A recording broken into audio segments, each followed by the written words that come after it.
ঈদে মিলাদুন নবী করতেছে, তারা যে কত বড় বেয়াদবি করতেছে নবীর শানে, আজকে বুঝতেছে না, একদিন ঠিকই বুঝবে। তা আজকে নবীর মিলাদ, ঠিক আছে, নবীর মিলাদ, নবীর সিরাত। আমি আপনাদেরকে নবীর 4টা চাচার নাম বলবো। কয়টা? 4টা। নবীর 4টা চাচা। একটা চাচার নাম হলো হজরত আব্বাস রাদিয়াল্লাহু তাআলা আনহু। একটা চাচার নাম হচ্ছে আমির হামজা। কয়টা গেল? আর একটা চাচার নাম হলো আবুল আহাব। আর একটা চাচার নাম হলো আবু তালেব। তাহলে কয়টা হলো? নবীর আরো চাচা আছে, কিন্তু আমি 4জন চাচাকে নিয়ে সিরাত এবং মিলাদ এই বিষয়টা আপনাদের সামনে পরিষ্কার করব। আপনারা বলেন তো, আবু লাহাব নবী দুনিয়াতে আসাতে খুশি না বেজার? সবাই জানেন বেজার।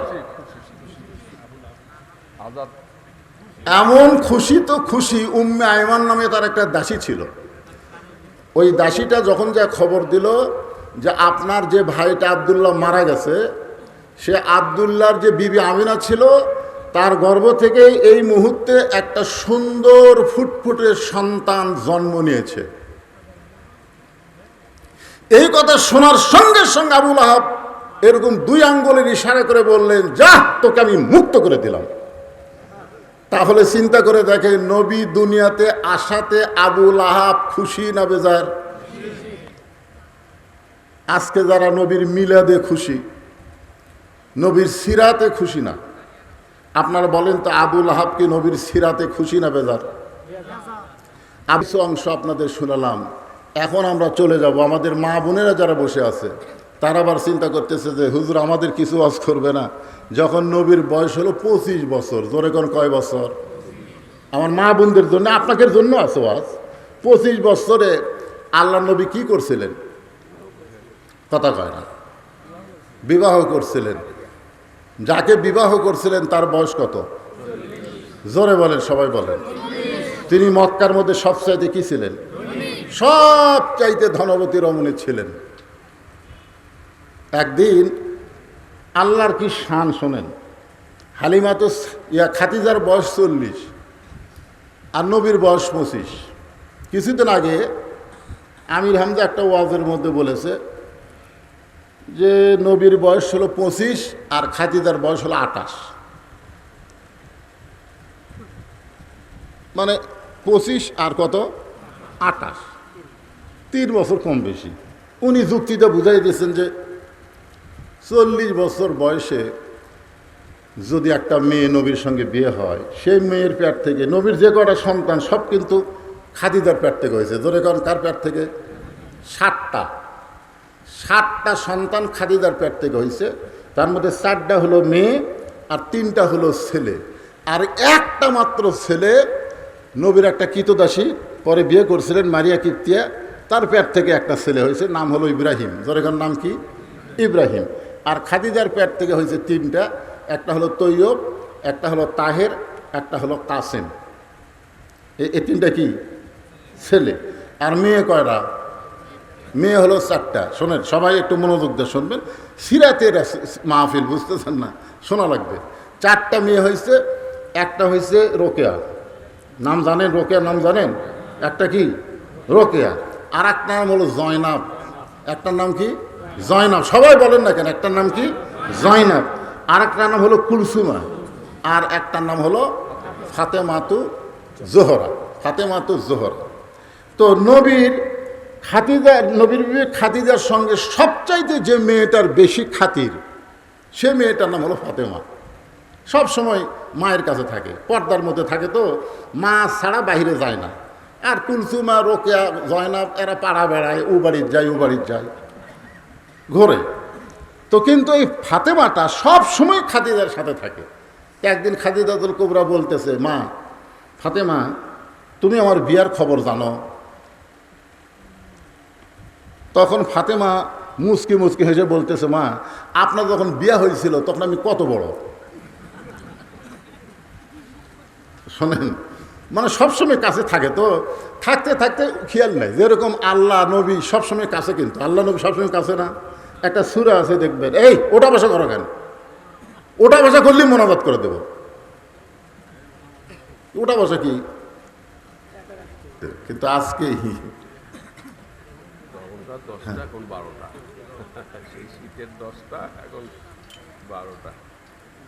আলহামদুলিল্লাহ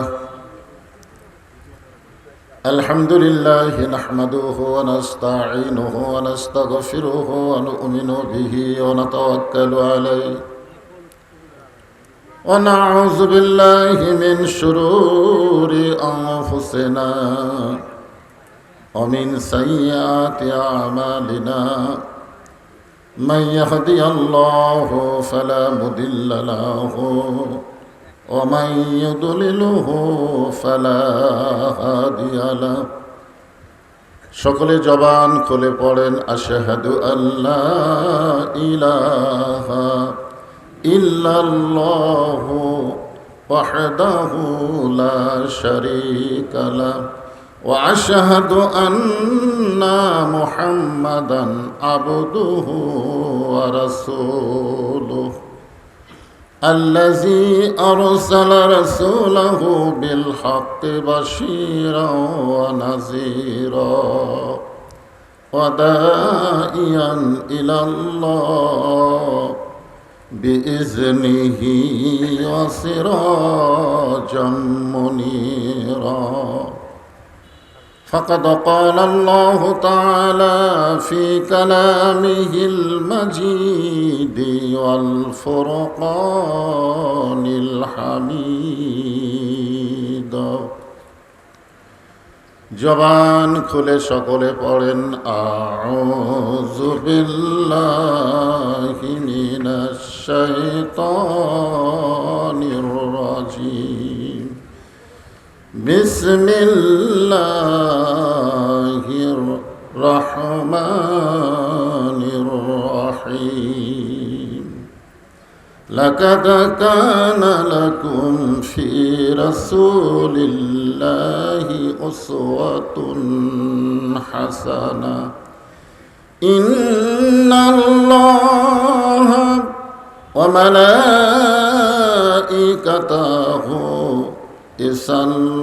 يصلون على النبي يا أيها الذين آمنوا صلوا عليه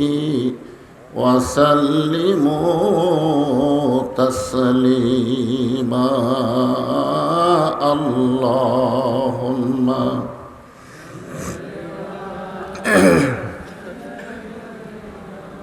مولانا محمد وعلى آله سيدنا شفيعنا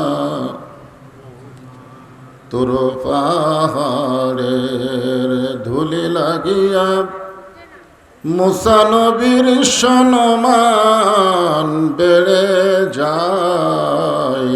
তোর পাহাড়ের এ ধুলি লাগিয়া মুসা নবীর সম্মান বেড়ে যায়। নূর নবীজির জুতার ধুলাই দয়ার নবীজির জুতার ধুলাই আল্লাহর আরশ ধন্য হয়। আল্লাহুম্মা সাল্লি আলা মাওলানা মুহাম্মদ ওয়া আলা আলি সাইয়্যিদিনা শফিআনা মশরিকে হুব্বে মুহাম্মদ। সকলে বলি সাল্লাল্লাহু আলাইহি ওয়াসাল্লাম। मतलाए दीवाने माँ मतलाए खुर्शीद इश्कास सीनाए सुजाने मा बलागल उला बिकमालिही कशाफत दुजा बिजमालिही हसनत जमीअ खिसालिही सल्लो अलैहि व आलिहि अल्लाहुम्मा आमीन। জান্নাতের বাগান থেকে জান্নাতি মানুষদেরকে নিয়ে গভীর রাতে আমি গুনাহগার তোমার রহমতের দরজায় দোখানা হাত তুলেছি আল্লাহ।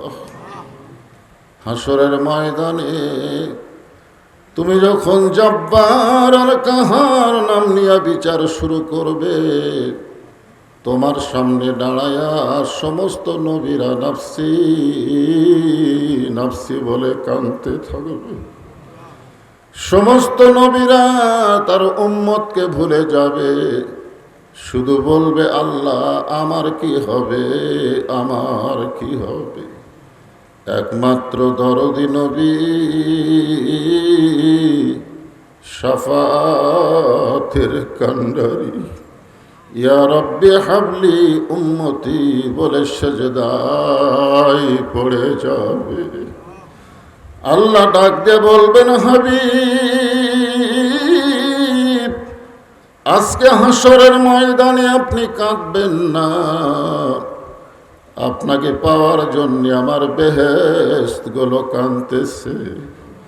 নবী বলবেন আল্লাহ আমাকে পাওয়ার জন্য বেহেশত গুলো কান্দে, আর আমি কান্দি আমার গুনাহগার উম্মতের জন্য। যে রাসূল হাসরের ময়দানে কাঁদবেন, আজ কান্দেন মদিনায়, সেই নবীজির জন্য আমাদের কলিজা একটা বার কান্দে না। ও দরদি আল্লাহ আজকের এই সিরাত মাহফিলের ওসিলায় কঠিন হাসরের ময়দানে আমাদের সবাইকে রাসূলের উম্মতের কাতারে কবুল করে নিও। সুবহান রাব্বিকা রাব্বিল ইজ্জাতি আম্মা ইয়াসিফুন ওয়া সালামুন আলাল মুরসালিন والحمد لله رب العالمين لا إله إلا الله لا إله لا إله إلا الله لا إله إلا الله لا إله إلا الله لا إله إلا الله لا إله।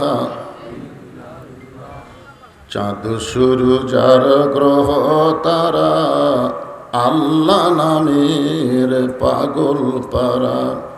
চাঁদ সূরজ আর গ্রহ তারা আল্লাহ নামের পাগল পারা। আমার আল্লাহ নামের এতই দয়া, আল্লাহ নামের এতই মায়া, লুকিয়ে রাখছেন হে আল্লাহ লা ইলাহা ইল্লাল্লাহ লা ইলাহা ইল্লাল্লাহ মুহাম্মাদুর রাসূলুল্লাহ। সকলেই মহব্বতে বলেন সাল্লাল্লাহু আলাইহি ওয়াসাল্লাম। আল্লাহ পাকের দরবারে হাজার শুকরিয়া। আল্লাহ তাআলা আজকে আমাদেরকে এমন একটা মাহফিলে কবুল করেছেন যে মাহফিলের নাম হলো সিরাত মাহফিল। খুশিরা বেজার? আজকের এই মাহফিলের যিনি সম্মানিত সভাপতি, তিনি আমার অত্যন্ত পরিচিত। আমার একটা ভাই আছে, নাম হলো হারুনুর রশিদ, ওনার নামও তাই। হ্যাঁ, মানে অনেক আগে থেকেই পরিচয়। আজকের এই মাহফিলের সম্মানিত সভাপতিকে অন্তরের অন্তঃস্থল থেকে আমি শুভেচ্ছা জ্ঞাপন করছি। সম্মানিত প্রধান অতিথি ফরিদ উদ্দিন ভাই চলে গেল, তাই না? চেয়ারম্যান হওয়ার আগে যাইনি, অনেক আগে থেকে পরিচিত আমার। দীর্ঘ 10-12 বছর এই ফ্যাসিস্ট হাসিনা সরকার আমাকে বগুড়ার মধ্যে মাহফিল করতে দেয়নি, যার কারণে আপনারা অনেকে আমাকে ভুলে গেছেন। আগে কিন্তু আপনাদের এলাকায় সব জায়গায় মাহফিল করছি, ঠিক কিনা বলে? সম্মানিত প্রধান অতিথি সহ সম্মানিত বিশেষ অতিথি, সম্মানিত প্রধান পৃষ্ঠপোষক, সম্মানিত ওলামায়ে কেরাম, আপনাদের মাঝে মাঝে যে সমস্ত আলেম ওলামা বসে আছেন, মঞ্চে আছেন, মাগরিবের নামাজের পর থেকে এত রাত পর্যন্ত কোরআন হাদিসের আলোকে অত্যন্ত গুরুত্বপূর্ণ আলোচনা করে আপনাদেরকে শোনালেন, আলেম ওলামা সহ আজকের মাহফিলের বক্তাগণকে অন্তরের অন্তঃস্থল থেকে আমি শুভেচ্ছা জ্ঞাপন করছি। এই মুহূর্তে আমার সামনে যারা বসে আছেন, আপনারাই হলেন আজকের মাহফিলের প্রধান আকর্ষণ। প্রধান আকর্ষণ কিন্তু বক্তা না। বক্তা একটা নিয়ে আসলেন, কিন্তু সামনে শ্রোতা নাই। আপনারা বলেন তো এই বক্তার দাওয়াত পাবে? বক্তা আনছি ভাই, লোক নাই। আর বক্তা যেমন তেমন হোক, সামনে যদি হাজার হাজার লোক হয়, তখন দেখবেন আপনাদের কারণেই কিন্তু বক্তার দাম বেড়ে যায়। জোরে কারণ ঠিক কি না? এই জন্য প্রধান আকর্ষণ বক্তা না, প্রধান আকর্ষণ হলেন আপনারা। আমার সামনে যারা বসে আছেন, আমি আমার অন্তরের অন্তঃস্থল থেকে আপনাদের সবাইকে শুভেচ্ছা জ্ঞাপন করছি। সম্মানিত মা বোনেরা, পর্দার অন্তরালে বসে বসে যারা আলোচনা শুনতেছেন, অনেক মা বোনেরা বিরক্ত হয়ে গেছে। কারণ সিরাত মাহফিলের ভিতরে সন্ধ্যা থেকে তো আমি শুনতেছি মা বোনদের কোনো ওয়াজই হয়নি, ঠিক কিনা বলেন? মা বোনদের তো একটা কিছু ওয়াজ করা লাগবে, কিন্তু মা বোনদের ওয়াজ হয়নি। যার কারণে আমি আসার সময় দেখলাম কিছু মা বোনেরা চলে যাচ্ছে, কিছু মা বোনেরা হাঁটতেছে। তো যে সমস্ত মা বোনেরা পর্দার অন্তরালে বসে আছেন, আমি আমার অন্তরের অন্তঃস্থল থেকে আপনাদের সবাইকে শুভেচ্ছা জ্ঞাপন করে বহু বছর পরে জানতে চাচ্ছি আপনারা সকলে কেমন আছেন। আলহামদুলিল্লাহ রব্বিল আলামিন। যে আল্লাহ শারীরিক সুস্থতা, মানসিক প্রশান্তি, এটা কিন্তু এখন আছে। আগে আমরা ওয়াজ করতে বলেছিলাম শরীর কেমন আছে, তাই আলহামদুলিল্লাহ। মনের খবর কি? চারিদিকে তাকায়। যেই বলে মনের খবর কি, চারিদিকে ভাবে তাকায়, বক্তাও তাকায়। হ্যাঁ, কারণ হাসিনার আমলে না জানি কি হয়, আজরাইল ধরার আগে পুলিশ ধরার ভয়। জোরে কর কথা, ঠিক কিনা? এরকম মনের মধ্যে একটা অস্থিরতা ছিল কি ছিল না? বিশেষ করে আমাদের বগুড়া জেলার লোকের বেশি ছিল। সেই মানসিক প্রশান্তি 5ই আগস্টের পরে 1 বছরের বেশি হয়ে গেল, ধর পাকড়ের আর কোনো চিন্তা নেই। জোরে কন ঠিক কিনা? আল্লাহ তাআলা শারীরিক সুস্থতা এবং মানসিক প্রশান্তি দান করে আজকের এই সিরাত মাহফিলে কবুল করলেন। আমরা সে আল্লাহর দরবারে শুকর গুজার করছি। সকলে আমার সঙ্গে বলেন, রব্বানা লাকাল হামদ হামদান কাসীরান তাইয়িবান মুবারাকান ফীহি। আমি আল্লাহর প্রশংসা করলাম, আমরাও করলাম, সবাই করলাম। কেন করলাম? এই কারণেই করলাম, আল্লাহ আমাদেরকে প্রশংসা করার জন্যে মুসলমানের ঘরে কবুল করছেন। আল্লাহ ইচ্ছা করলে আমাদের হিন্দুর ঘরেও পাঠাতে পারতো কি পারতো না? কিন্তু আল্লাহ আমাদেরকে দয়া করে মুসলমানের ঘরে প্রেরণ করেছেন। আল্লাহ ঘোষণা করেছেন, যত ধর্মই পৃথিবীতে থাক, একটাও ধর্ম না যত ধর্ম পৃথিবীতে আছে একটাও ধর্ম না, ইন্নাদ্দীনা ইনদাল্লাহিল ইসলাম, আল্লাহর কাছে সবচাইতে মনোনীত পছন্দনীয় দিনের নাম কি?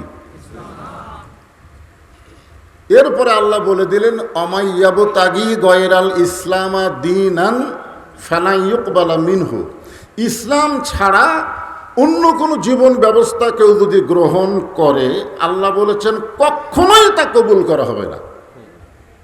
এখন আপনারা জীবন ব্যবস্থা হিসাবে কি কবুল করবেন, কি গ্রহণ করবেন? মানুষের তৈরি করা আইন না আল্লাহর আইন? সিরাতে রাসূলের উপরে আমি আলোচনা করতেছি। সিরাত মাহফিল যখন দিয়েছে, অবশ্যই আমি আপনাদের সামনে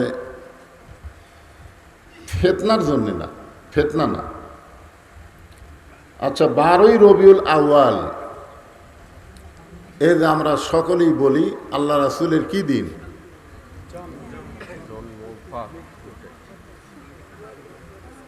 আজকে আমাদের বগুড়া শহরের এক প্রান্তে ঈদে মিলাদুন নবী উদযাপন হচ্ছে, ঠিক কিনা বলেন? হ্যাঁ, বাংলাদেশের বহু আলেমকে আমি জিজ্ঞাসা করছি, বহু আলেম, যে আল্লাহ রাসূল যেদিন দুনিয়াতে এসেছে সেই তারিখ কত? রবিউল আউয়াল মাসে নবী যে দুনিয়াতে এসেছেন এটা ঠিক, কিন্তু কয় তারিখে এসেছেন পৃথিবীর কোনো আলেম এখন পর্যন্ত বলতে পারে না, মতভেদ করে। কেউ কয় 1 তারিখ, কেউ কয় 9 তারিখ, কেউ কয় 12 তারিখ হতে পারে। আমার কথা কি শুনলেন, বুঝলেন? আমি রাসূলের কয়েকটা জীবনী পড়েছি, জীবনী পড়ে যেটা জানছি সেটা হলো আল্লাহ রাসূল যখন দুনিয়াতে এসেছেন তখন তিনি যে এত বড় নবী হবেন সেটা কেউ খেয়াল করেনি, সেটা কেউ কি করেনি, খেয়াল করেনি। যে আব্দুল্লাহ দুনিয়াতে আসার আগে, সন্তান দুনিয়াতে আসার আগে দুনিয়া থেকে চলে গেল, এমন একটা গরিব কুরাইশ বংশে জন্ম নিল, এই ছেলেটা যে বিশ্ব নবী হবে এটা কেউ এটা বিশ্বাস করেনি। আমার কথা কি বুঝলেন? এবং জন্ম তারিখ যিনি লিখে রাখে, আমি যে কত সালে জন্মেছি, কয় তারিখে জন্মেছি, এটা লিখে রাখছে আমার বাপ, জোরে কনকে। কিন্তু নবী দুনিয়াতে আসার আগে বাপ কি মারা গেছে। নবীর মা খুব একটা বেশি দিন দুনিয়াতে ছিলেন না, এই জন্যেই নবী কত তারিখে দুনিয়াতে এসেছেন এটা নিয়ে মতভেদ আছে। আমার কথার দিকে খেয়াল করবেন, নবী কত তারিখে দুনিয়াতে এসেছেন এটা নিয়ে কি আছে, মতভেদ আছে। 1 তারিখে হতে পারে, 9 তারিখে হতে পারে, 12 তারিখে হতে পারে। তাহলে যেই তারিখ নিয়ে মতভেদ আছে সেই তারিখ নিয়ে আপনারা ঈদে মিলাদুন নবী কেমনে করবেন? আমার কথা কি বুঝতে পারলেন? কিন্তু নবী যে 12 তারিখে দুনিয়া থেকে বিদায় নিয়েছেন এটা নিয়ে কোনো মতভেদ নাই। আমার কথা খেয়াল করেন, নবী যে 12 তারিখে দুনিয়া থেকে বিদায় নিয়েছেন এটা নিয়ে কোনো মতভেদ নাই। কেন নাই বলেন তো? কারণ নবী যখন দুনিয়া থেকে বিদায় নিয়েছেন নবীর 1 লক্ষের ওপর সাহাবী ছিল, 1 লক্ষের ওপর কি ছিল? তাহলে নবী কত তারিখে বিদায় নিয়েছেন তারিখটা সবাই লিখে রাখছেন, সবাই জানেন। তাহলে নবী বিদায় নিছে 12 তারিখে, এই ব্যাপারে কোনো মতভেদ নাই। কিন্তু নবী দুনিয়াতে এসেছেন 12 তারিখে, এই ব্যাপারে মতভেদ আছে। তাহলে আপনারা দুনিয়াতে আসার তারিখে আনন্দ করবেন, কয় তারিখ করবেন? 1 তারিখ করবেন না 9 তারিখ করবেন না 12 তারিখ করবেন, যেটা মতভেদ আছে। আর 12 তারিখে যে নবী বিদায় নিয়েছেন এটার ব্যাপারে কোনো মতভেদ। আপনারা বলেন তো, বিদায় নেওয়ার দিন কোনো দিন আনন্দের দিন? আজকে যারা ঈদে মিলাদুন নবী করতেছে তারা যে কত বড় বেয়াদবি করতেছে নবীর শানে, আজকে বুঝতেছে না, একদিন ঠিকই বুঝবে। তা আজকে নবীর মিলাদ, ঠিক আছে, নবীর মিলাদ, নবীর সিরাত। আমি আপনাদেরকে নবীর 4টা চাচার নাম বলবো। কয়টা? 4টা। নবীর 4টা চাচা। একটা চাচার নাম হলো হজরত আব্বাস রাদিয়াল্লাহু তাআলা আনহু। একটা চাচার নাম হচ্ছে আমির হামজা। কয়টা গেল?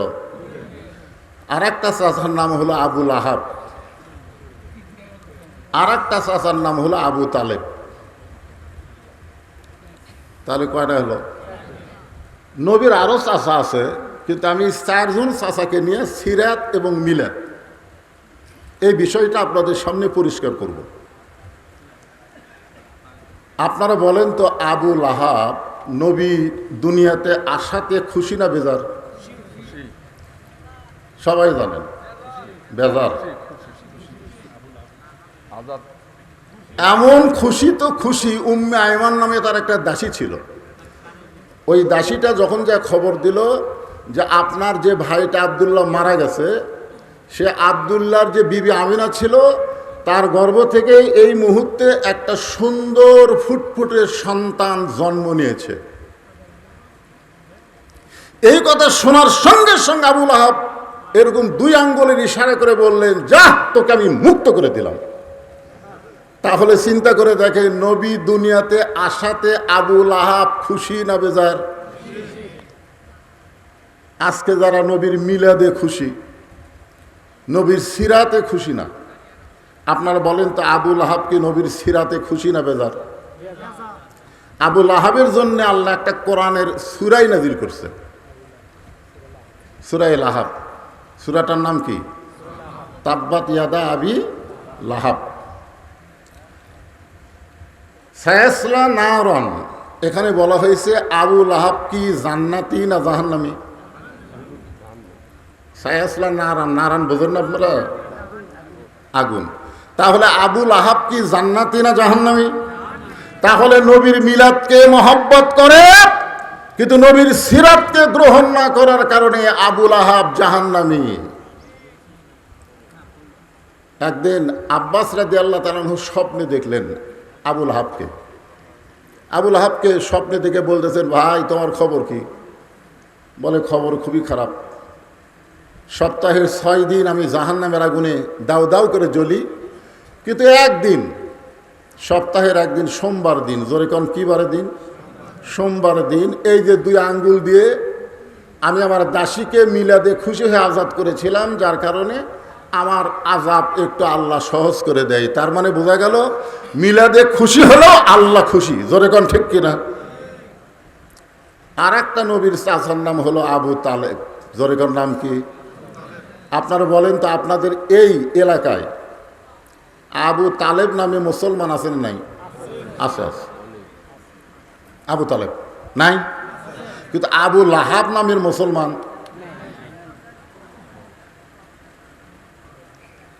আমি সুর দিয়ে টান দিয়ে ওয়াজ করবো, বুঝছেন? একটু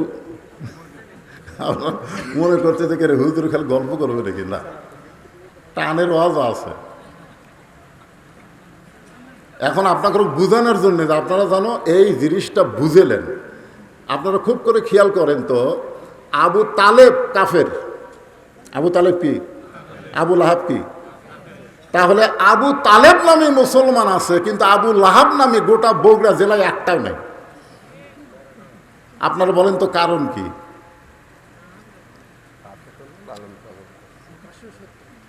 আপনাদের বগুড়ার একটা আছে পিনাকি ভট্টাচার্য, নাম শুনছেন? এই পিনাকি ভট্টাচার্যের নাম শুনছেন? ওই কিন্তু এখন বাংলাদেশত নাই, যে দেশেতে থাক, ওকে অনেকে বলে মুসলমানের জন্য আবুল আহাব। এই পিনাকি ভট্টাচার্যকে কি বলে?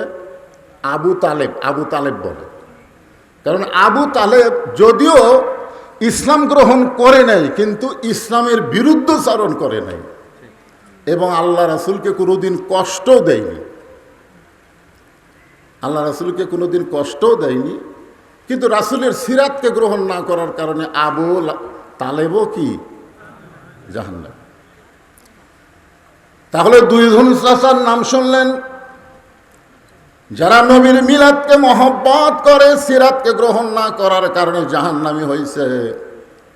আবার নবীর দুইজন চাচা আমির হামজা, হজরতে আব্বাস, তারা মিলাদকেও মহব্বত করেছে, আবার সিরাতকে গ্রহণ করে তারা সাহাবীর মর্যাদা পেয়েছে। সুবহানাল্লাহ। এখন আপনারা যারা এখানে বসে আছেন, আমরা নবীর মিলাদ, নবীর জন্ম, কোরআনের একটা আয়াত যখন নাজির হলো, ওয়াসাইনাল ইনসানা বিওয়ালিদাইহি ইহসানান হামালাতুহু উম্মুহু কুরহা, আল্লাহ রাসূলের মা 6 বছর বয়সে দুনিয়ার থেকে বিদায় হয়ে গেছে। আপনারা বলেন তো, শিশুকালে যিনি নবীকে লালন পালন করেছিলেন তার নাম কি? সবাই বলা লাগবে, তার নাম কি? হালিমাতুস সাদিয়া। আল্লাহ রাসূল হাজার হাজার সাহাবী নিয়ে আলোচনা করতেছেন, খুব মনোযোগ দিয়ে শুনবেন। মিলাদের 2টা লাইন বলে তারপর সিরাতের লাইনে যাচ্ছি। হাজার হাজার সাহাবী নিয়ে যখন নবী আলোচনা করতেছেন, এমন সময় উটের পিঠে চড়ে একটা বুড়ি মানুষ নবীর দিকে আসতেছে। হাজার হাজার সাহাবীরা নবীর আলোচনা শুনতেছে, এমন সময় উটের পিঠে চড়ে একটা বুড়ি মানুষ আল্লাহ নবীর দিকে আসতেছে। নবী আলোচনা করতে করতে হঠাৎ লক্ষ্য করে দেখেন, ওই বুড়িটার কেউ না, ওই বুড়িটা হলো নবীর দুধ মা হালিমাতুস সাদিয়া। সঙ্গে সঙ্গে নবী দাঁড়িয়ে গেলেন।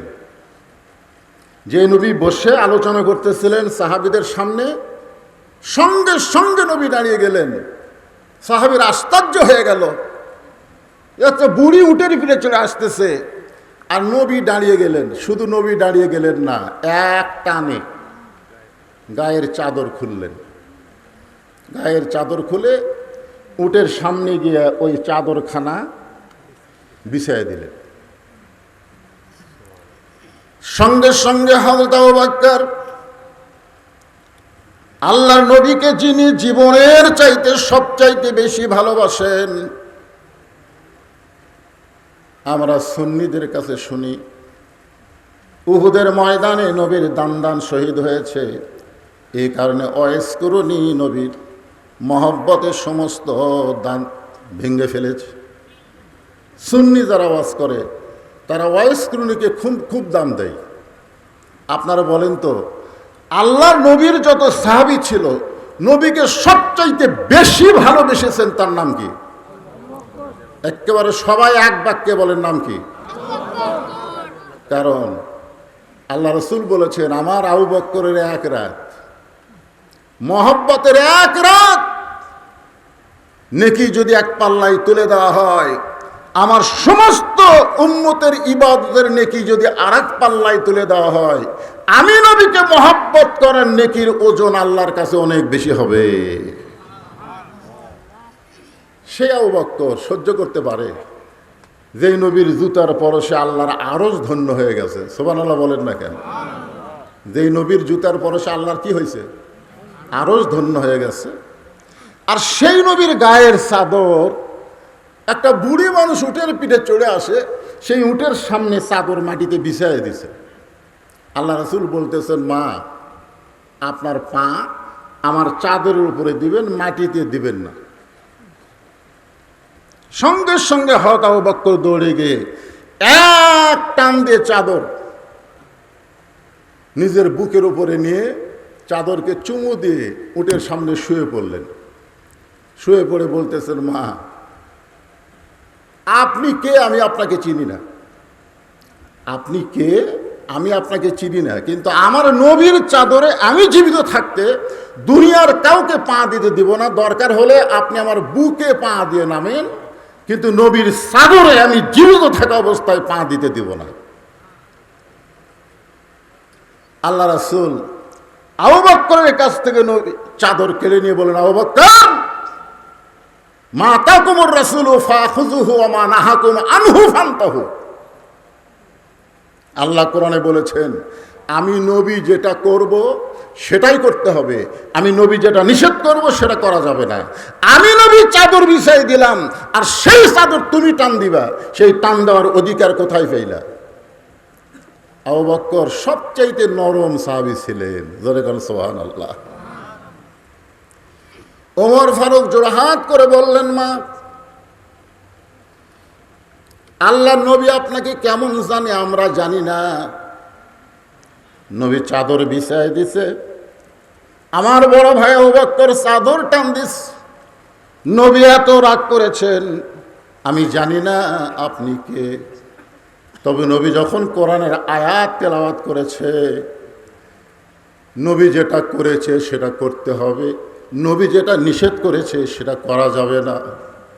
মেহেরবানি করে দুই হাত করে বলতেছি, আল্লাহ নবীর চাদরে আপনি পা দিবেন না।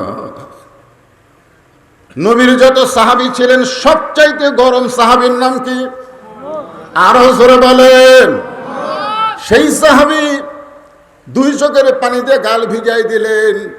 হালিমাতুস সাদিয়া যেদিকে নবীর চাদর বিছাই দিছে সেই দিকে না নেমে উল্টা দিকে নেমে দৌড়ে এসে ওই চাদরখানা বুকে মুখে লাগায় বলে, রে নবীর সাহাবীরা, আজকে তোমরা যেই নবীকে এত ভালোবাসতেছ, তোমরা হয়তো জানো না, যখন দুনিয়ার কেউ তোমাদের নবীরে চিনত না, তখন চিনেছি আমি হালিমা। সুবহানাল্লাহ বলেন। এটা কিন্তু মিলাদের আলোচনা। যখন দুনিয়ার কেউ তোমাদের নবীরে চিনেনি, তখন সর্বপ্রথম যিনি আল্লাহ নবীকে চিনেছে তার নাম কি? হালিমাতুস সাদিয়া। আল্লাহ আমাকে আপনাদের দোয়ায় হালিমা সাদিয়ার বাড়িতে যাওয়ার তৌফিক দিয়েছে। আপনাকে দোয়ায় কয়েকবার গেছি। হালিমাতুস সাদিয়ার বাড়ি এখনো অক্ষত আছে। আল্লাহ সবই পারে, জোরে কান পারে কি পারে না? আল্লাহ যদি একটা পাহাড়ের গুহার মধ্যে 300 বছর ঘুমায় রাখতে পারে, আল্লাহ ইচ্ছা করলে দুনিয়ার মানুষকে দেখানোর জন্য হালিমা সাদিয়ার বাড়ি কিয়ামত পর্যন্ত রাখতে পারে, জোরে কান পারে কি পারে না? তবে বাড়িটা এখন বাড়ি নাই, ওখানে গিয়ে একটা মসজিদ, ছোট্ট ওই বাড়িটা একটা মসজিদের মতো করে দিয়েছে।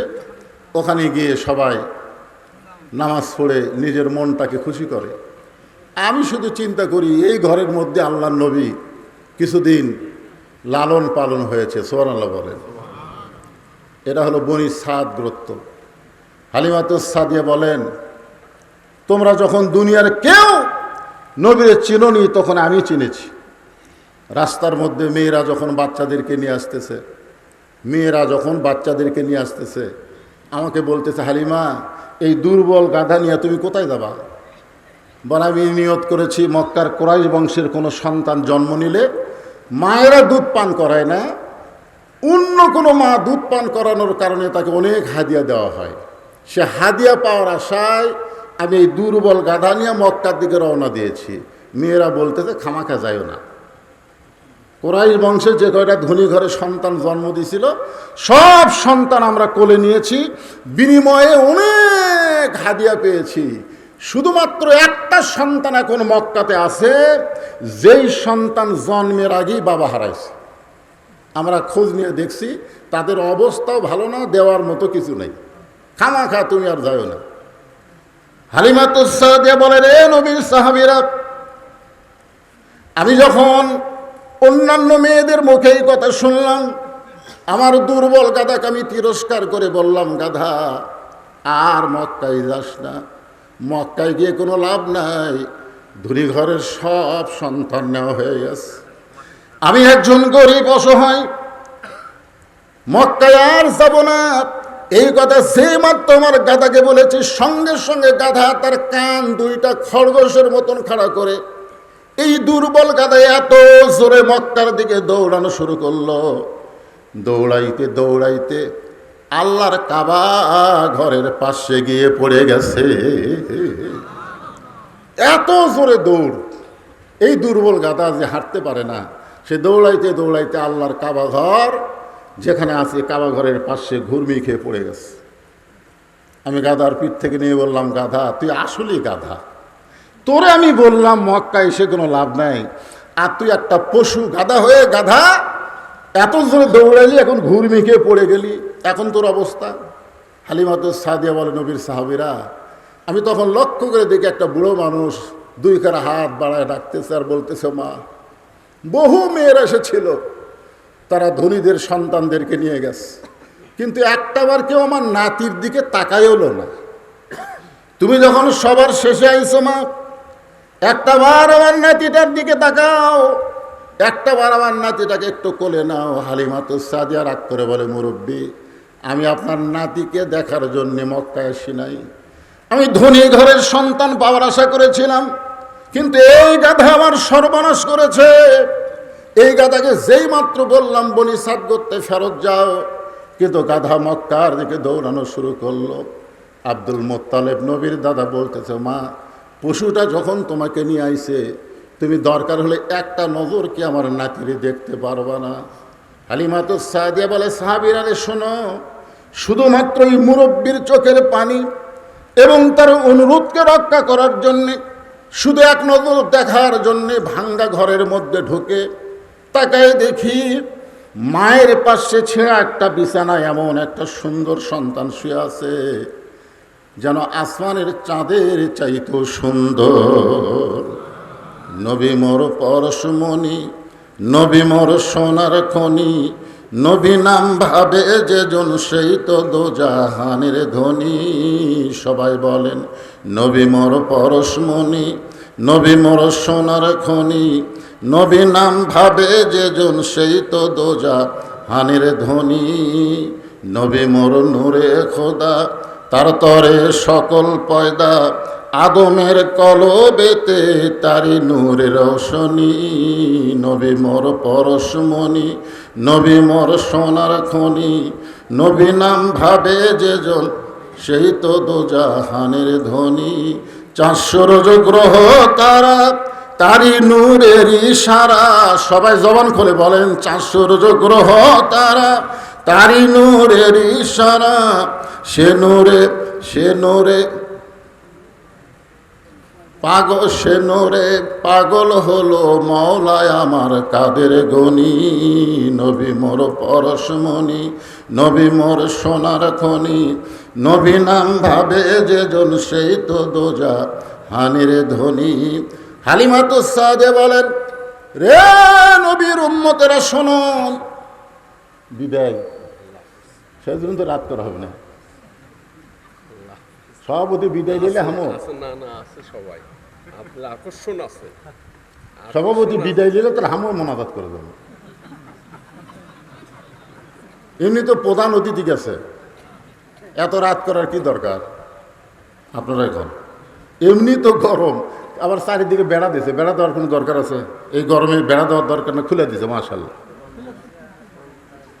কি ভাইজান, আপনারা জানেন আল্লাহ রাসূল একটা কথা বলেছেন, আমি তো এই হাদিসটা দেখে আমার মাথায় নষ্ট, যে ঈমান নিয়ে কেউ যদি কবরে আসে, ঈমান নিয়ে কেউ যদি কবরে আসে, আমি নবী ওয়াদা দিলাম, সে জান্নাতে না যাওয়া পর্যন্ত আমি রাসূল জান্নাতে যাব না। এজন্য একটা গান আছে, আপনারা শুনছেন, আসেন আমার মুক্তার, আসেন আমার ব্যারিস্টার, সেই বিচারের হাইকোর্টেতে তিনি আমায় করবেন পার, আমরা পাপী রাসূল জাবিন্দার। আল্লাহ যখন হাকিম হইয়া আমাদেরকে গুনাহগার আসামি বানায় বিচার শুরু করবেন, ওই সময় আমাদের নবী উকিল হয়ে, ব্যারিস্টার হয়ে আমাদেরকে সুপারিশ করে জান্নাতে পৌঁছে দিবে। আমরা সেই নবীর সিরাতে মিলাদের একটু ওয়াজ শুনি, তারপরে সিরাতে আমি চলে আসতেছি। ওটা বসা করা যাবে না, আমার কাছে সময় আছে, সময় মতো আমি কথা শেষ করে দেব। সভাপতি সাহেবকে আমি বসায় দিয়েছি, বড় ভাই একটু বসেন। হালিমা তো সাদে বলেন, এত সুন্দর সন্তান মানুষ হয়। আমার জীবনে প্রথম ঘরের মধ্যে ঢোকার পরে আমি আর স্থির থাকতে পারলাম না, আমি দৌড়ে গিয়া যেই মাত্র সন্তানটাকে কোলে নিয়েছি, ওই আল্লাহর শপথ করে বলতেছি, সন্তানের পরশে আল্লাহ আমার দেহের সব দুর্বলতা দূর করে দিয়েছে। যেই নবীর পরশে একটা অসুস্থ মানুষ, দুর্বল মানুষ সুস্থ হয়ে যায়, সেই নবীর আদর্শ যদি আমরা গ্রহণ করি, আল্লাহ কোরআনে বলেন লাকাদ কানা লাকুম ফি রাসূলিল্লাহি উসওয়াতুন হাসানাহ, সেই নবীর আদর্শ যদি তোমরা গ্রহণ করো তাহলে অবশ্যই তোমরা সফলকামী হয়ে যাবে। এখন কার আদর্শ গ্রহণ করবেন? নবীর করবেন? তাহলে আমার সাথে একটা স্লোগান দেওয়া লাগবে, আমার নেতা তোমার নেতা, সকলে কি বলবেন? বিশ্ব নবী মোস্তফা। আমার নেতা তোমার নেতা বিশ্ব নবীর চরিত্র ফুলের মতো না। ওরাফানা লাকা যিকরাক মানে কি? হ্যাঁ,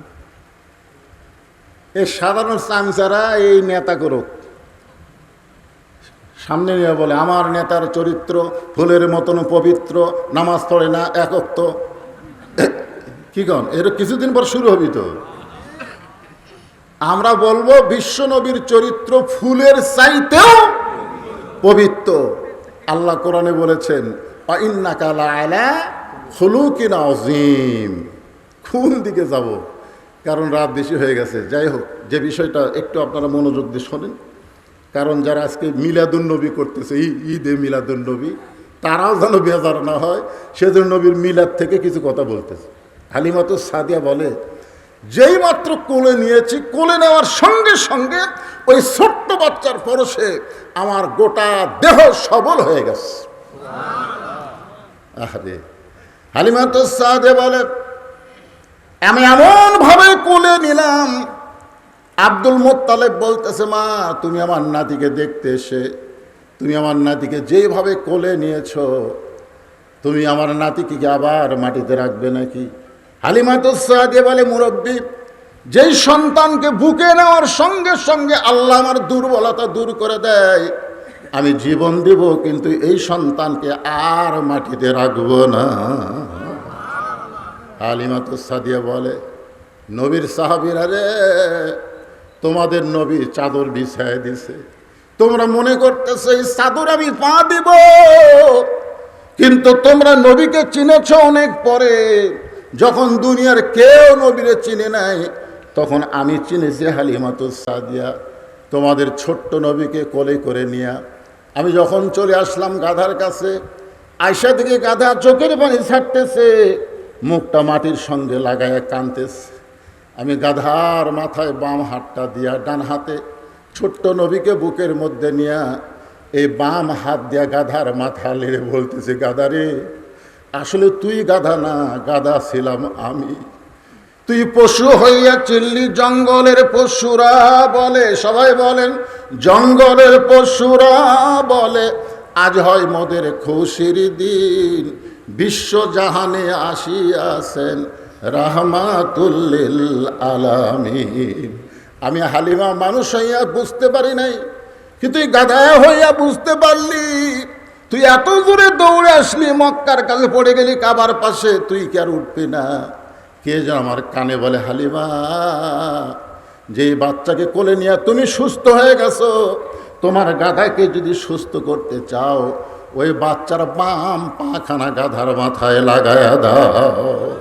আমি হালিমাতুস সাদিয়া, রে নবীর সাহাবীরা শোনো, তখন কেউ চিনে নাই নবীকে। আমি ছোট্ট নবীর পা যখন গাধার মাথায় লাগাই দিলাম, সঙ্গে সঙ্গে আমার গাধাটা সবল হয়ে গেল। আমি গাধার পিঠে চড়ে বনি সাদ গোত্রের দিকে রওনা দিলাম।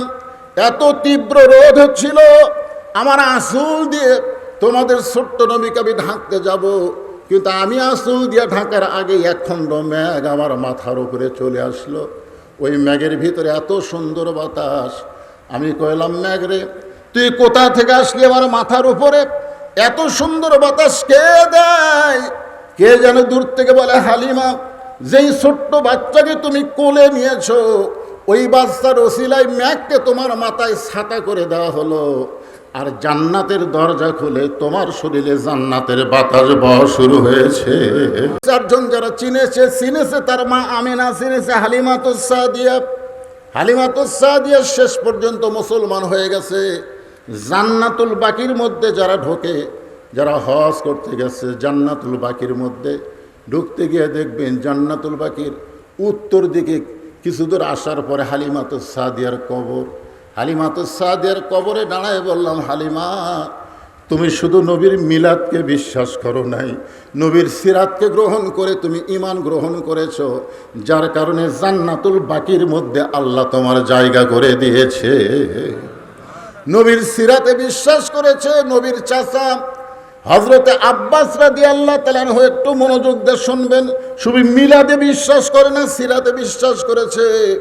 বদরের যুদ্ধে নবীর চাচা আব্বাস কিন্তু বন্দী হয়ে গেল, দড়ি দিয়ে বেঁধে রেখেছে। আল্লাহর নবী কাফের বন্দীদেরকে দেখার জন্যে যখন ঘরের মধ্যে ঢুকলেন, 14 জন বন্দী হয়েছে। কয়জন ধরে কন, কয়জন? নবী তাকায় দেখে চার চাচা আব্বাস অত্যন্ত ফর্সা মানুষ ছিলেন। এই যে মুসলমানেরা কাফের বন্দীদেরকে রশি দিয়ে বেঁধেছে, এই রশি বাঁধার কারণে এত জোরে বেঁধেছে যে চাচার হাতটা, ফর্সা মানুষের হাত কেটে একটু রক্ত বের হয়ে যাচ্ছে। আব্বাস বলতেছে, ও ভাস্তা মোহাম্মদ, আমি তোমার চাচা হই, তুমি সবাইকে গরুর মতন দড়ি দিয়ে বাঁধার হুকুম দিয়েছো, আমাকেও বেঁধেছে। তোমার চাচা হওয়ার কারণে তুমি কি আমার বাঁধনটা একটু খুলে দিবার পারবা না? আল্লাহ নবী বললেন, চাচা, আপনি কাফের থেকে বন্দী হয়েছেন, আপনি আমার চাচা হলেও আমি আপনার বাঁধন খুলে দিতে পারবো না। মুক্তিপণ দিয়ে আপনি বাঁধন খুলতে পারবেন, মুক্তিপণ দিয়া।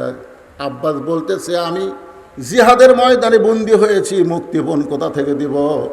আল্লাহ নবী বললেন, চাচা, আমার চাচির কাছে আপনি সোনার একটা দলা রেখে এসেছেন, ওই দলাটা নিয়ে এসে আমাকে দেন, আপনাকে আমি বাঁধন খুলে মুক্ত করে দিব। আব্বাস বলতেছে, রে আব্দুল্লাহর বেটা মোহাম্মদ, আমার বিবির কাছে সোনার দলা রেখেছে, এটা আমি জানি, আর আমার বিবি জানে, আর তো দুনিয়ার কেউ জানে না। রাসূল বলে, চাচা, যেইটা দুনিয়ার কেউ জানে না, আমার আল্লাহ তাআলা সেইটা আমাকে জানায়।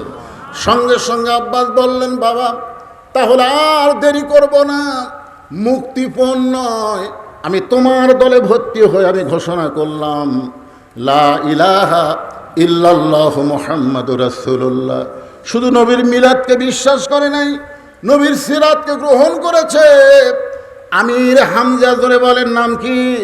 স্বীকার করতেছেন একটা হরিণীর পিছনে দৌড়ায় আমির হামজা নবীর মিলাদকে বিশ্বাস করে, কারণ জানে আমার ভাস্তা।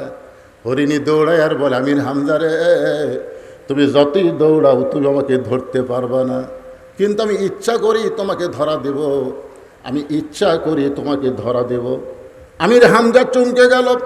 জঙ্গলে একটা হরিণী কথা বলতেছে, তুমি যতই আমাকে ধাবলাও আমাকে ধরতে পারবা না, কিন্তু আমি চাইলে ইচ্ছা করি তোমার কাছে ধরা দেব।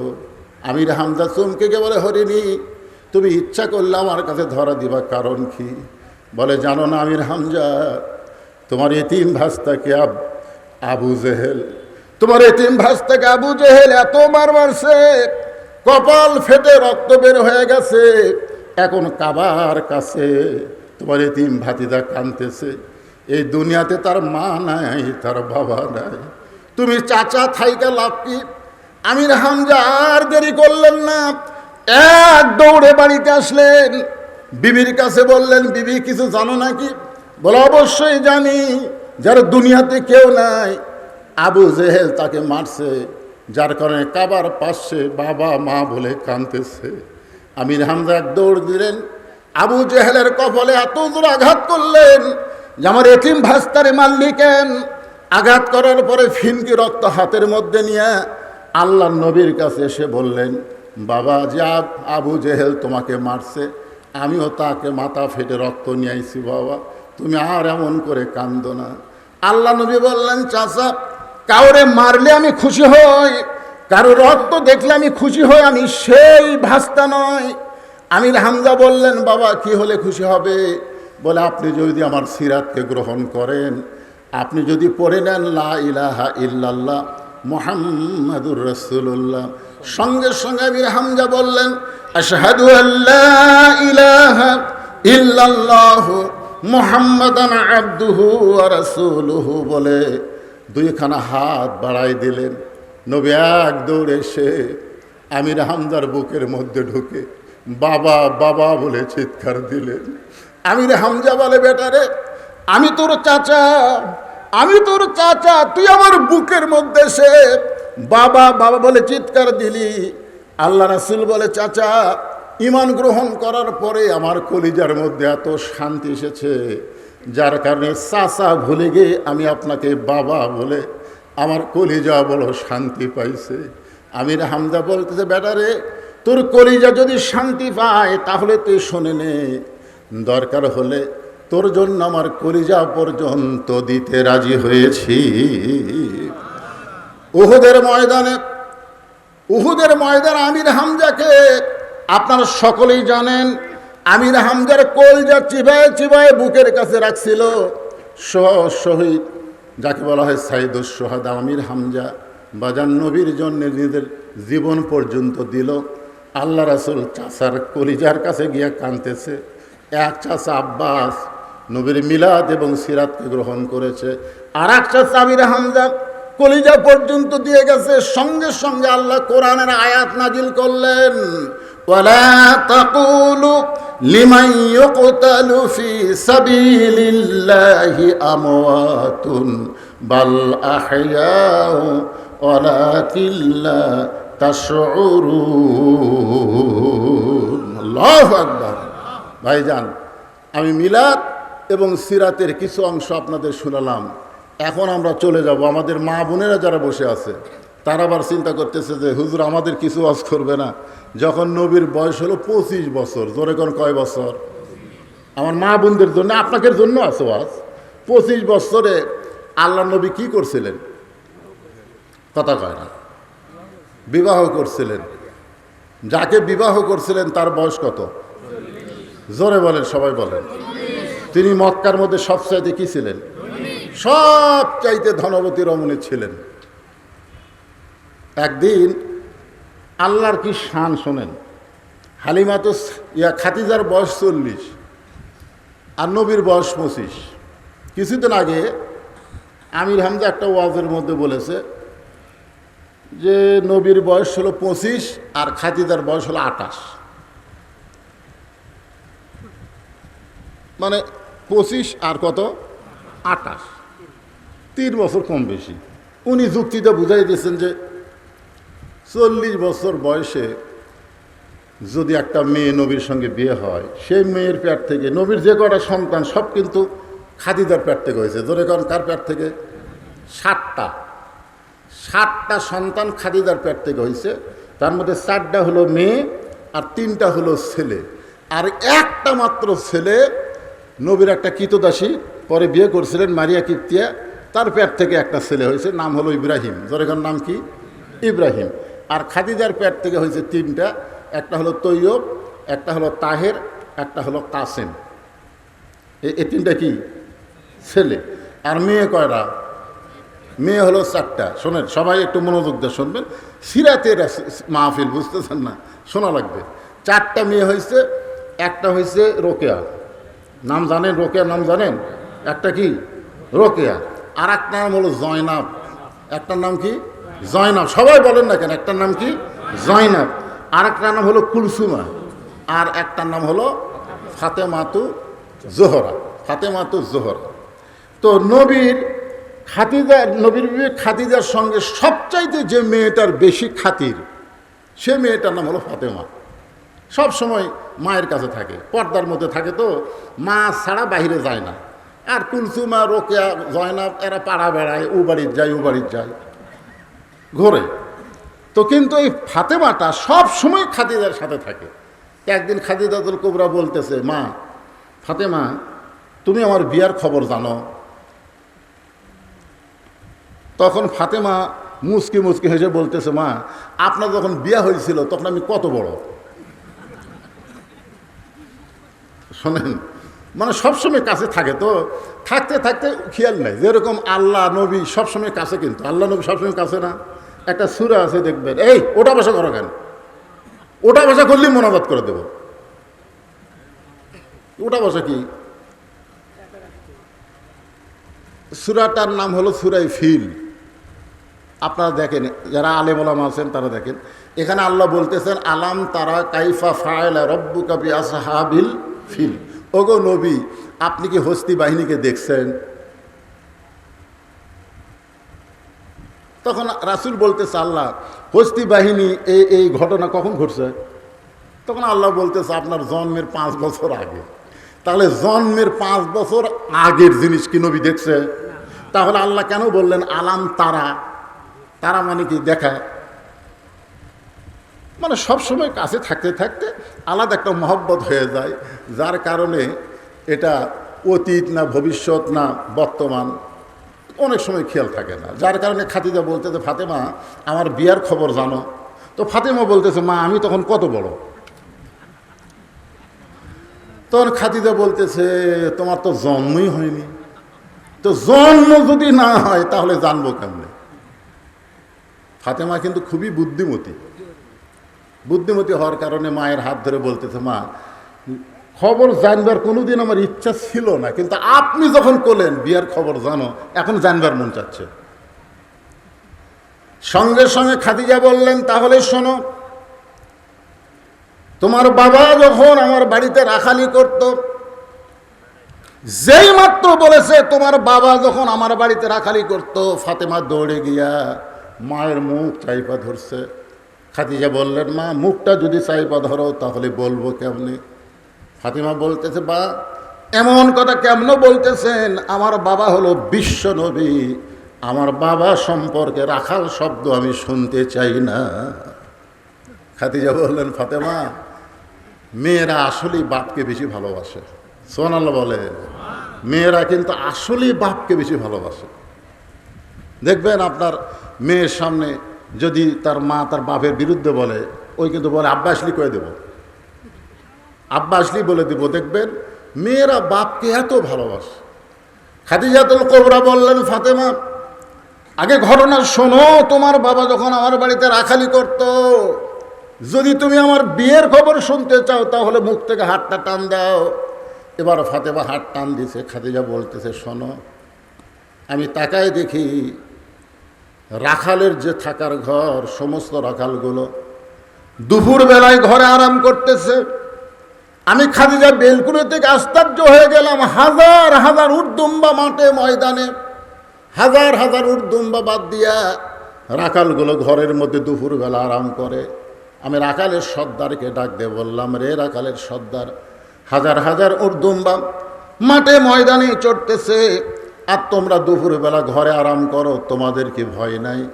রাখালের সর্দার বলে মালকিন আপনি জানেন না, আমরা ভাগ্য গুণে এমন একটা রাখাল পাইছি যে রাখাল চাকরিতে জয়েন করার পর আপনার উট দুম্বাগুলো সব ভদ্র হয়ে গেছে। এই রাখাল চাকরিতে জয়েন করার পরে আপনার উট দুম্বাগুলো সব ভদ্র হয়ে গেছে। খাদিজা বলতেছে রাখালের সর্দার, জন্তু জানোয়ার কোনোদিন একটা রাখালের ভক্ত হয় না, বাধ্য হয় না। রাখালের সর্দার বলে যদি বিশ্বাস না হয় তাহলে আপনি তদন্ত করে দেখেন। খাদিজা বললেন ফাতেমা ওই রাখালের সর্দারের কথা মতো আমি তদন্ত করতে গিয়ে দেখি রোদে পোড়া পাহাড়ের পাথরের গন্ধ আসতেছে। এত তীব্র রোদ, রোদের কারণে পাহাড়ের পাথর পোড়া গন্ধ আসতেছে, বালু পোড়া গন্ধ আসতেছে। কিন্তু ওই রাখাল যে জায়গায় দাঁড়িয়ে আছে ওই জায়গায় কোনো রোদ নাই, কে জানো তার মাথায় একটা ছাতা ধরেছে। আমি খাদিজা ফাতেমার কাছে বলতেছে, আমি খাদিজা আর দূরে থাকতে পারলাম না, একটু নিকটে গিয়ে দেখতে পাই শুধু রাখালের উপরে ওই মেঘ ছাতা হয়ে নাই, বরং একটা বাতাস রাখালের গায়ে বইতেছে। ওই রাখালের গা থেকে একটা সুগন্ধ আমার নাকের মধ্যে ঢুকলো। এটা কোনো দুনিয়ার আতরের সুগন্ধ নয়, যেন বেহেশতের মিশক আম্বরের সুগন্ধ বইতেছে। আমি আর একটু নিকটে গিয়া তোমার বাবা রাখালকে দেখার সঙ্গে সঙ্গে আমার ভিতরে এমন একটা প্রেম আসলো। আমি খাদিজা দীর্ঘদিন বিধবা ছিলাম, দুনিয়ার অনেক নেতারা আমাকে বিয়ে করতে চাইছিল, কারণ মক্কার সবচাইতে ধনী ছিলাম। কিন্তু তোমার বাবা রাখালকে দেখার সঙ্গে সঙ্গে আমার বিয়ার একটা আনন্দের ফুল ফুটে গেল। আমি ঘরে চলে আসলাম। আসার পরে দাসী বলতেছে মালকিন আপনি রাখালকে তদন্ত করতে গেলেন, তদন্তের রেজাল্ট কি? আমি কইলাম তার চাচার কাছে গিয়ে বলো রাখালের চাকরি আমি ক্যান্সেল করে দিলাম। দাসী মূর্খ বুঝতে পারে নাই, আবু তালেবের কাছে গিয়ে বলতেছে মুরব্বী তোমার ভাতিজা রাখালের চাকরি খাদিজা ক্যান্সেল করে দিয়েছে।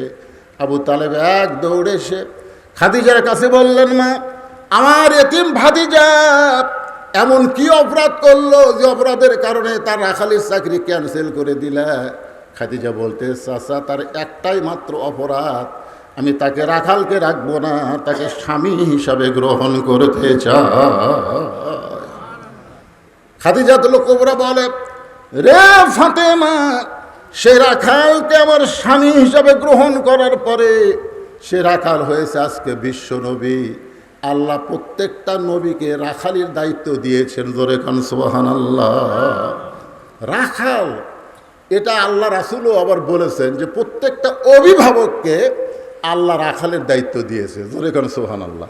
এখানে যত অভিভাবক আছেন আপনাদের অধীনে নাই, রাখালি করা লাগবে। তো রাখালি কি?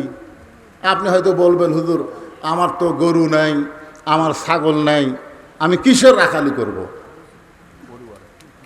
হ্যাঁ, এই ছেলেবেলেরা শোনেন, আজকাল তো অধিকাংশ ছেলেবেলে সব সিজার করা, বোঝেন না? হ্যাঁ, আপনি সিজার করা বাচ্চাকে যতই ওয়াজ শোনেন কোনো কাম হবে না, কোনো কাম হবে না। আমি মায়েদের পায়ে হাত দিয়ে বলতেছি, মা এই যে ছোটোবেলায় আমরা একটা গজল গাইতাম, এখন আর ভয় গজল গাই না। কি বলবো প্রসবের কথা, মা বিনে সেই ব্যথা কেউ তো বুঝিবে না, মাজন ঠেকিয়া সন্তানের দায়, অকালে মা মারা যায়, কেন সে মায়ের ভক্তি করো না, এমন দরদি ভবে কেউ হবে না আমার মা, মা গো। সেদিন ফেসবুকে দেখলাম একটা মেয়ে বলতেছে যে মেয়েরা সিজার করে, একটা মেয়ে মানুষ সিজার করায় না, সবগুলো মরদ মানুষ। তাহলে মেয়েদের পেট কাটে কারা? এ কথা কর না কেন? পেট কাটে পুরুষেরা। তা এখন আপনার বউ যদি পর্দানিশী নারী হয়, দরকার হলে নরমালি বাচ্চা নিবে, কিন্তু বেপর্দা হয়ে সিজার করবে না। জোরে কোন কথা ঠিক কিনা কথা বলেন? প্রত্যেকটা মাকে আমি বলতেছি, ইন্নাল্লাহ মা সাবিরিন, ধৈর্যশীলদের সঙ্গে কে আছে? কথা কন না কেন? আমরা যদি ধৈর্য ধারণ না করতাম আর গোপনে গোপনে যদি চেষ্টা না করতাম, তাহলে হাসিনা কি কথা কন? মায়ের প্রসব বেদনা একটু কষ্ট হয়, কিন্তু কষ্টের পরে যখন সন্তান বুকে আসে তখন কিন্তু মার সেই কষ্টের কথা মনে রাখে না। যেই মা একবার বাচ্চা নর্মালে হয়, ওই বারবার বাচ্চা নর্মালে নিবে, কারণ ওই জানে হতে একটু কষ্ট হয়, কিন্তু তারপরে যখন বুকের উপর আসে তখন আর কষ্ট থাকে না। এ হাসিনা যতদিন ক্ষমতায় ছিল, ভালো মানুষের প্রসব বেদনার মতন কষ্ট হয়েছে। জোরে কোন কথা ঠিক কিনা? কি একটু ধৈর্য ধরেন মায়েরা, যারা পদ্মার অন্তরে আছেন, একটু ধৈর্য ধরেন। বাচ্চা হওয়ার আগেই কিন্তু পেট কাটে, বাচ্চা হওয়ার আগে। বাচ্চার জন্ম হবে 2 দিন পর নর্মালে, কিন্তু ডাক্তার টাকা খাওয়ার জন্য বলতেছে পেটে পানি নাই, বেঁকা হয়ে আছে। এই যে মিথ্যা কথা বলবি, মানে টাকা কামাই করবি। এখন পেটের পানি শুকে গেছে, বেঁকা হয়ে আছে, এখন পেট কাটছে। পেট কাটা দেখে আর ঘুমই ভাঙ্গেনি। তখন 4-5 জন ডাক্তার কয়, কে রে আমরা যে টাকার লোভে পেট কাটনো, আর যে ঘুম ভাঙে নেন কী করি? তখন বড় ডাক্তার বলে পেটের থেকে বাইর করে একটা ঘুরেন দেয়। তখন এই পেটের থেকে আস্তে করে বাইর করে এরকম একটা ঘুরেন দেয়। যেই ঘুরেন দেয় মাথার ঝাঁকি খায়, এই যে কান্দা ওঠে। এই যে ঝাঁকি খাওয়া খাসে, এই ঝাঁকির কারণে এই মোবাইল ছাড়া ভাত খায় না। মোবাইল না দেখলে আর কথা কান না, ও যে ঝাঁকি খাসে। এই মাথার ঝাঁকি খাওয়ার কারণে দেখবেন আমরা দোয়া দরুদ দেও কান ছাড়া পারতেছি না। সন্তান কান্দে, হুজুর একটু দোয়া পড়েন। সূরা ফাতিহা, যাকে বলা হয় সূরাতুশ শিফা। সূরা ফাতিহা কি? সূরাতুশ শিফা। সূরা ফাতিহা পড়ে ফুঁ দিলে ভালো হয়ে যাবে। 3 বার সূরা ফাতিহা পড়ে ফুঁ দেয়, আর কান্দন আরো জোরে হয়। আল্লাহ রাসূল বলেছেন সমস্ত ব্যারাম অনুনাজ্জিলু মিনাল কোরআনি মা হুয়া শিফাউ ওয়া রাহমাতুল লিল মুমিনিন। আমি আয়াতের তাফসীর পড়তে গিয়ে দেখি এটা হলো আয়াতুল কুরসি। আয়াতুল কুরসি পানি পড়ে দিলে ওই পানি খিলালে যতই যা হোক কান্দা টান্দা সব ভালো হয়ে যাবে। আয়াতুল কুরসি পড়া ফু দিলাম, পানি এক গিলাস দিলাম, মা খিলাও। কয়েকদিন পরে হুজুর দোয়া দরুদের আর কাম নাই, দোয়া দরুদ আর হবি না। চিন্তা করলাম এটা কোন যুগ পড়লো রে, দোয়া দরুদ কান্না থামে না। কয়েক মাস পরে বললাম মা খবর কি, বলে হুজুর আর কান্দে না। তো কোন দোয়ায় কাম হলো? কর বাপ একটা মোবাইল কিনে দিছে, যখনই কান্দে তখনই মুখের সামনে দেয় আর কান্না থামে না। আমার মা বোনদের জন্য বলতেছি, মা পেটে বাচ্চা আসার পর উম্মুল খায়র ফাতেমার মতন হয়ে যান। উম্মুল খায়র ফাতেমার সন্তানের নাম হলো আব্দুল কাদের। উম্মুল খায়র ফাতেমার মতন হয়ে যান, আল্লাহ আপনার প্রসব বেদনাকে সহজ করে দিবে। আল্লাহ পারে কি পারে না? জোরে গান পারে কি পারে না? হ্যাঁ, পেটে বাচ্চা নিয়ে নামাজ পড়েছে, পেটে বাচ্চা নিয়ে রোজা রেখেছে, আর এখন পেটে বাচ্চা আসলে এক ছেলে আমাকে বলছে যে হুজুর 11 মাস আমার খিদে নাই, কিন্তু রোজার মাসে খালি খিদে লাগে। 11 মাস আমার খিদে লাগে না, কিন্তু রোজার মাসে খালি খাই আর খাই, আমার খিদে যায় না। কারণ কি? আমি বললাম তোমার মা বাসে আছে, কে আছে? যাও মায়ের কাছে যাও। মা কেমনে জানবে? কে যাও না কেন? ওই মায়ের কাছে জিজ্ঞেস করছে, মা আমার 11 মাস খিদে কম, রোজার মাসে খিদে বেশি কে? তোর দাদি, তুই যখন আমার পেটে ছিলি রোজার মাসে তোর দাদি বলছে বৌমা রোজা থাকে আমার পেটের নাতি নাতি যেন শুকা না যায়। তুমি রোজা থাকলে পেটের বাচ্চা শুকা যাবে, রোজা থাকা চলবে না। জোর করে আমাকে রোজা থাকতে দেয়নি, আমিও খাসি, রোজার মধ্যে তুইও খাসি। এই যে রমজান মাসে পেটের মধ্যেই তোর খাওয়া শুরু হচ্ছে, বেড়া এসে তুই রোজা থাকতে পারবি? এই জন্যে একটা নেপোলিয়ন বলেছে, একটা ভালো সন্তান যদি চাও তাহলে ভালো একটা মায়ের দরকার। ধরে কান কিসের দরকার? ভালো একটা মায়ের দরকার। খাদিজাতুল কুবরা এমন একজন মা ছিলেন যে মায়ের পেট থেকে আল্লাহ তাআলা 4টা সন্তান দিয়েছেন। একটার নাম হলো ফাতেমাতুজ জোহরা। আমার মা বোনদের জন্যে বলতেছিলাম, এই কথাটা কিন্তু আমার মা বোনদের জন্যে। রাসূল বললেন, ফাতেমা সিরাতের আলোচনা একটু খেয়াল করেন। ফাতেমা, তোর কি কখনো মনে হয় তুই জান্নাতি? তোর বাবা বিশ্ব নবী, এই কারণে কি তোর কখনো মনে হয় তুই জান্নাতি? ফাতেমা বলতেছে, বাবা মনে হয় কেন? 100 বার আমার বিশ্বাস আপনি হলেন আল্লাহর বিশ্ব নবী, আর আপনার মেয়ে হওয়ার কারণ আমি জান্নাতি। আল্লাহ রাসূল বললেন, ফাতেমা এই কথা কখনোই মনে করবা না, আমি তোমার বাবা বিশ্ব নবী বলে তুমি জান্নাতি এটা মনে করো না। জান্নাতে যদি যাবার চাও জান্নাতের আমল করে জান্নাতে যাইতে হবে। ফাতেমা কান্দারে বলে, বাবা বিশ্বনবীর মেয়ে হয়েও জান্নাতে যাওয়া যাবে না, জান্নাতের আমল করতে হবে। জান্নাতের আমল কি? আমার মায়েরা যারা আছেন একটু মনোযোগ দিয়ে শোনেন। এই সিরাত মাহফিলে নবীর কলিজার টুকরা ফাতেমার থেকে আলোচনা করতেছি। রাসূল বললেন মাত্র 4টা আমল করবা। মাত্র কয় আমল? আমার আঙ্গুলের দিকে তাকান, কয় আমল? আরে পাগলা, বাড়ির বউ যদি ভালো হয় আপনার কলিজায় অর্ধেক শান্তি জান্নাতের চলে আসবে। জোরে কর কথা, ঠিক কিনা? আমি তখন বললাম রব্বানা আতিনা ফিদ দুনিয়া হাসানা ওয়া ফিল আখিরাতি হাসানা।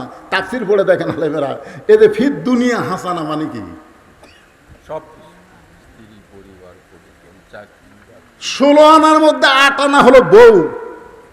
দুনিয়ার যে 16 আনা সৌন্দর্য যদি পাবার চান তাহলে বউ হচ্ছে 8 আনা। বউ যদি খারাপ হয় আপনি যতই শান্তি খোঁজেন বাইরে শান্তি পাবেন, বাড়ি ঢুকলে অশান্তি। জোরে কথা কন না কেন? হ্যাঁ, এই জন্যে মা বোনদের জন্য কথাটা বলতেছে। রাসূল বললেন 4টা আমল। কয়টা? খুব খেয়াল করেন, নামাজ, রোজা, সতীত্বের হেফাজত আর স্বামীর খেদমত। আল্লাহ রাসূল ফাতেমাকে বললেন সব সময় না, স্বামী যখন খেদমত চাবে, খুব খেয়াল করে শুনবেন, স্বামীর খেদমত সব সময় না, স্বামী যখন খেদমত চাবে তখন খেদমত করে। সবাই মনোযোগ দিয়ে শোনেন।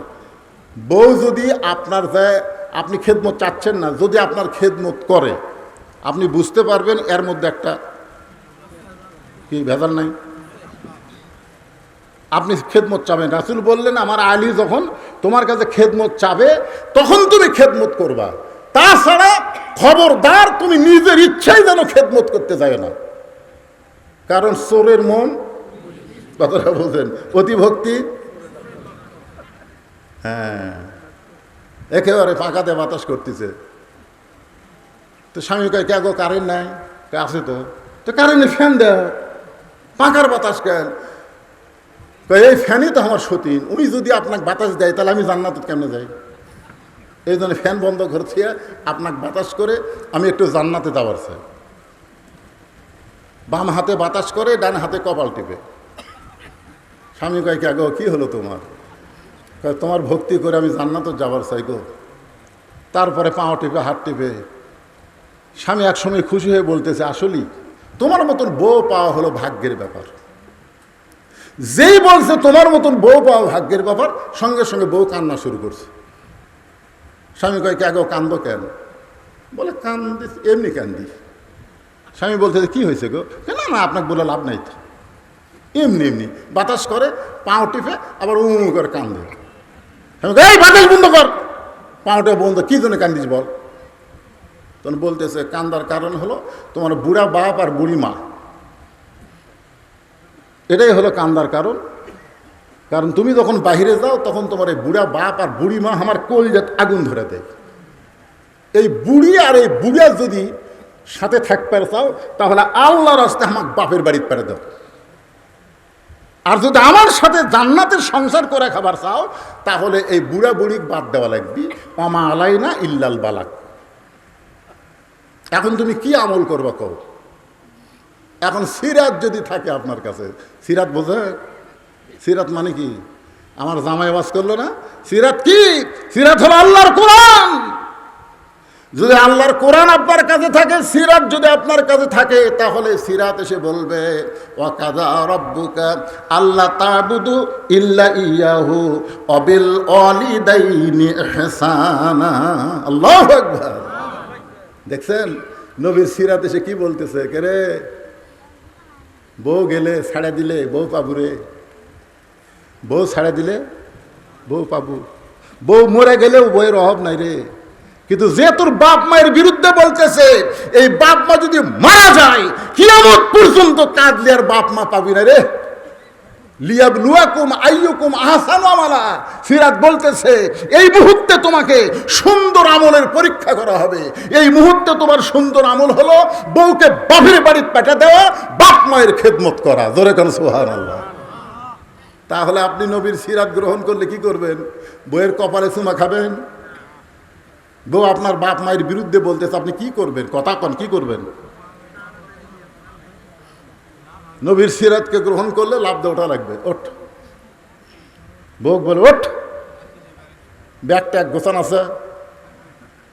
বউ বলবে, ব্যাগটা এক গোছান কেন?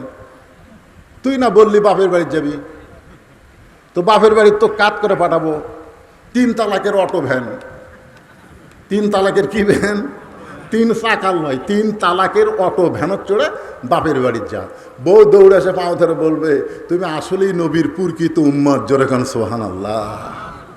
ভাইজান বলেছেন সতীত্বের হেফাজত, পর্দা করো। ও মায়েরা শোনান, নবীর সিরাত হলো অকরনা ফি বুয়ুতিকুন্না ওয়ালা তাবাররাজনা তাবাররুজাল জাহিলিয়াতিল উলা। নবীর সিরাত, নবীর কোরআন, মাতাকুমুর রাসূলু ফাখুযুহু ওয়া মা নাহাকুম আনহু ফান্তাহু। আমার মায়েদের বলতেছি, মা খালি মরে গেলে 5 কাপড় না, খালি বুড়ি হলে ঘোমটা দেওয়া না। একটা বুড়ি মানুষ বোরকা পরে রাস্তা দিয়ে যায়, ওর সাথে 17 বছরের লাতনি, ওর গাত বোরকা নাই। একটা ওন্না আছে, ইনকা গলার মাফলা হয়ে গেছে, ওন্না ইনকা গলার মাফলা। আপনারা এখন বলেন রাস্তার মানুষ ওই বুড়ির দিকে তাকাবেই না ছুরির দিকে তাকাবে? কতক্ষণ কার দিকে তাকাবে? তো ছুরির গাওয়াত বোরকা নাই, বুড়ির গাওয়াত বোরকা। কে দাদি বোরকা পড়ছেন কেন? মরা লাগবি ভাই, মরা লাগবি ভাই। কে রে বুড়ি, তুই তো বোরকা পড়ছো মরার জন্য, তোর দিকে তো বুড়াও তাকায় না। 50 বছর আমের গাছের গোড়াত কেউ বেড়া দেয়? যদি কেউ বেড়া দেয়, আপনি বলতেছেন কে ভাই বেড়া দিচ্ছেন কেন? ভাই সতর্কের মান নেই। গরু ছাগল যদি খায়, কে রে পাগলা, 50 বছরের গাছের দিকে গরু ছাগল ঘৃণা করে তাকাবি না? বেড়া লাগবি? বেড়া যদি দিবার চাস, ওদের জ্বালা গাছ আছে, জ্বালা চারা গাছ, ওটা বেড়া দে। বেড়া না দিলে গরু বকরি পাড়িয়া ফেলে ধর্ষণ করবি, জোরে কর কথা কর না গা। আমি বলতেছি মরে গেলে 5 কাপড় দিয়ে কোনো লাভ হবে না মা, মরে গেলে খাটনি চাদর দিয়ে ঢাকা কোনো লাভ হবে না। জীবিত অবস্থায় আপনাদেরকে পর্দা করতে হবে, পর্দার ভিতরে থাকতে হবে, পর্দার ভিতরে সন্তানের উৎপাদন করা লাগবে। জোরে কোন কথা ঠিক না?